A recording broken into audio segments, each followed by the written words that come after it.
اعوذ باللہ من الشیطان الرجیم بسم اللہ الرحمن الرحیم الحمدللہ والصلاة والسلام علی رسول اللہ وبعد۔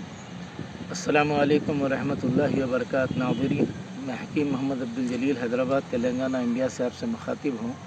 آج جس عنوان کے تحت ہمیں گفتگو کرنی ہے وہ ہے مردانہ طاقت یا زنانہ طاقت۔ یہ دونوں کے لیے آج کچھ باتیں بولی جا رہی ہے۔ چیز کو حیا سے تعبیر مت کیجیے۔ انسان کا اچھا صحت مند ہونا، میاں بیوی کے لیے، بیوی میاں کے لیے اچھے صحت مند ہونا زندگی بہترین گزارنے کا ذریعہ بنتا ہے۔ سب سے پہلی بات یہ ہے کہ آج ہم جو غذائیں کھا رہے ہیں اکثر کیمیکل کی غذائیں ہیں، جس کی وجہ سے خون فاسد پیدا ہو رہا ہے۔ جو خون جب فاسد پیدا ہوگا تو مادہ منویہ بھی اسی قسم کی پیدا ہو رہی ہے، چاہے عورت میں ہو چاہے مرد میں ہو۔ اور عموماً مردوں میں اس کی وجہ سے ایک تو صورت انزال کا شکار ہو رہا ہے، دوسرا اریکشن نہیں ہے ان کے اندر اور کسی قسم کی حرکت ہو نہیں رہی ہے، اور دوسری بات یہ ہے کہ دھات کا پتلا ہو جانا یا جریان کا ہونا۔ جریان سے مراد دھات کا پیشاب سے بہہ جانا۔ یہ 18 قسم کا جریان ہے۔ بعض وقت محسوس ہی نہیں ہوتا کہ آپ کی دھات بہہ رہی ہے، بالکل پانی بن کے پیشاب کے ساتھ نکلتے رہتی۔ اس کو کبھی پیشاب اگر ذرا سا پیلا ہو گیا تو وہ بھی جریان کی قسم ہے۔ تو یہ جریان ہے۔ اور ایک یہ ہے صورت انزال۔ تو صورت انزال کے لیے سب سے پہلے آج دنیا سب سے زیادہ جو پریشان ہے صورت انزال کی وجہ سے۔ صورت انزال یہ ہے کہ آدمی کے عضو تناسل کا جو سامنے کا جو حشفہ ہے، جس کو سپاری کہتے ہیں، اس کے بارڈر گھسے جاتے ہیں کسی وجہ سے، جو اس میں کرنٹ زیادہ ہو جاتا ہے۔ اس کا تعلق پیٹیوٹری گلینڈ سے ہے۔ تو یہ جب رگڑ میں آتا تو اس میں قسم کی گدگدی ہوتی، جس کی وجہ سے آدمی کو لذت آتی۔ پہلے سے کھجلی اگر اس میں ہے یا اس کے اندر کسی قسم کی اس کی طرح کی جلد، تو اس کی وجہ سے بھی ذکاوت حس بڑھ جاتی، جس کی وجہ سے صورت انزال کا شکار ہو جاتا۔ اس کے لیے ایک بہترین فارمولہ دیا جا رہا ہے مردوں کے لیے، اور یہ عورتوں کے لیے بھی کام آتا ہے۔ نمبر 1، بسم اللہ الرحمن الرحیم۔ ببول کی چھال، ببول کی پھلی، ببول کا گوند، ببول کے پتے، یہ دوا ساز پہ آپ کو مل جائیں گے عموماً۔ میں حیدرآباد کے تناظر میں یہ بات کہہ رہا ہوں، اور بات دوسرے مقامات پہ ہے تو ببول کے جھاڑ کے پاس جائیے، پتے توڑ لیجئے، ایک کھوچا ماریے، نہیں تو دکانوں پہ جائیے 14 پوڑی کی، وہاں پر مل جاتا گوند اس کا، چھال بھی مل جاتی ہے اس کی۔ نہیں ملی تو آپ خود چھال لا لیجئے۔ تو یہ 4 چیزیں ہم وزن لیجئے، اور اس کے برابر اگر شوگر نہ ہو تو اس کے برابر مصری ملا لیجئے یا امراوتی شکر ملا لیجئے۔ یہ چینی مت ملائیے چینی میں، کیونکہ یہ ہڈیوں کے اس کے کیا کیا برادے ملتے ہیں اللہ عالم، تو اس سے ہڈیاں گھسے جا رہے ہیں وہ چینی سے۔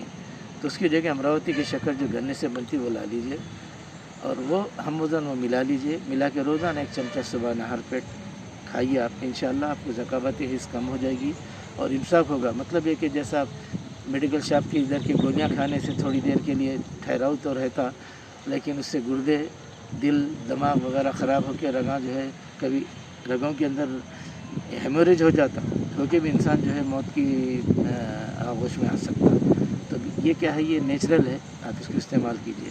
دوسرا اور ایک بتا رہا ہوں، انسان کبھی بوڑھا نہیں ہوتا۔ اب جو فارمولہ میں بول رہا ہوں، چاہے وہ بوڑھا بھی کھائے، الحمدللہ عورتوں سے سیری نہیں ہوتی اس کو۔ اگر یہ عورت کھائے گی اس کو بھی ایسی قوت آئے گی۔ نمبر 1، اشواگندھا یعنی ازگند ناگوری، جس کو اکسن بھی کہتے ہیں، بیخ اکسن کہتے ہیں۔ تو یہ ازگند ناگوری لیجئے، ایک ازگند دیسی آتی ہے، آپ کو اس کی لینے کی ضرورت نہیں ہے، ازگند ناگوری لیجئے۔ اور اس کے برابر بیدھارا۔ بیدھارا دراصل سمندر سوک ایک بہت بڑی بیل ہے۔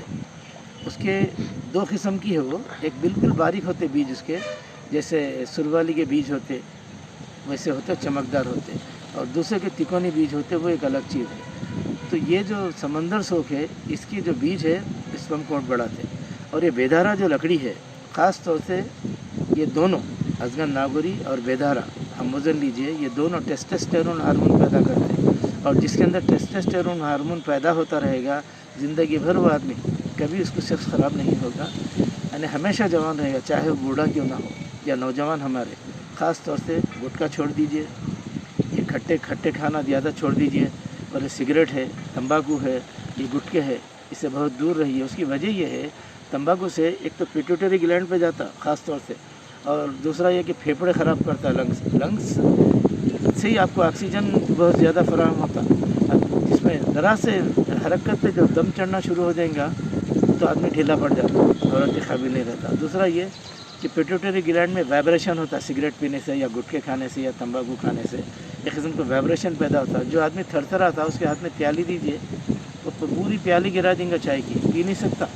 اسی طرح جب پیٹوٹری گلینڈ آپ کا، جس کو ہم عموماً اردو میں شاہ حدود بولتے ہیں، حدودوں کا بادشاہ، جب وہ نہیں تھر تھر آ رہا تو اپنا کام نہیں کر سکتا.